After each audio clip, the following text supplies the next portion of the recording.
সবাইকে ও বাংলা .com এর পক্ষ থেকে জানাই স্বাগত। আমি আপনাদের ওয়ার্ডপ্রেস ইনস্টলের পার্ট 1-এ ওয়ার্ডপ্রেস ইনস্টলের আগে কি কি কাজ করতে হবে সেগুলো করেই দেখেছিলাম। তারপর ডোমেইনটা কানেক্ট হতে টাইম লাগার কারণে আমরা পরবর্তীতে পার্ট 2-এর জন্য অপেক্ষা করি। এখন আর অপেক্ষা করতে হবে না, আমাদের ডোমেইন নেম কানেক্ট হয়ে গেছে।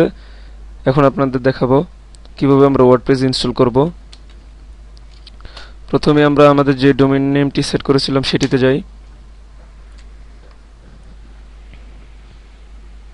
তারপর ক্রিয়েট এ কনফিগারেশন ফাইলে ক্লিক করি। এবার এখান থেকে লেটস গোতে ক্লিক করি। এখানে ডাটাবেস নেম দিব, এখানে ইউজার নেম দিব, এখানে ডাটাবেসের পাসওয়ার্ড দিব।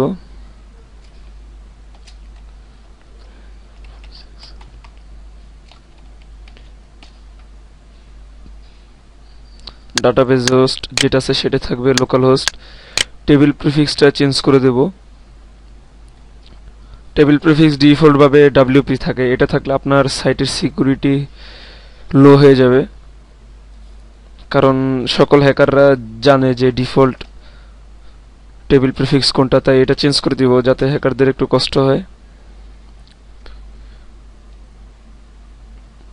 আন্ডারস্কোর চিহ্নটা থাকবে, তাহলে বুঝতে সুবিধা হবে। সাবমিটে ক্লিক করি।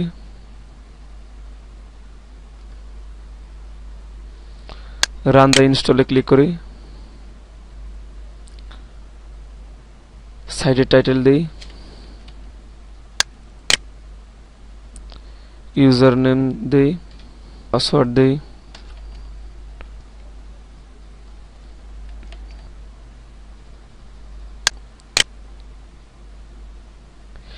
ইমেল অ্যাড্রেস দিব এখানে।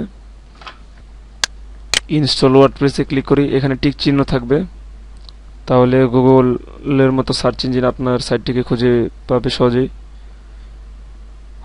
লগ ইনে ক্লিক করি।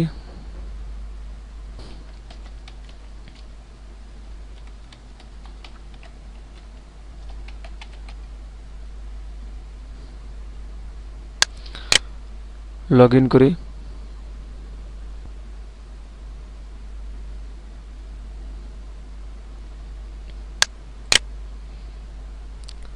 ইনস্টল হয়ে গেল আমাদের ওয়ার্ডপ্রেস সাইট। এখন আমরা ভিজিট করতে পারি এই সাইটটি www.techworld24.tk দিয়ে এন্টার দিলাম। দেখুন এই যে আমাদের সাইট চলে আসছে।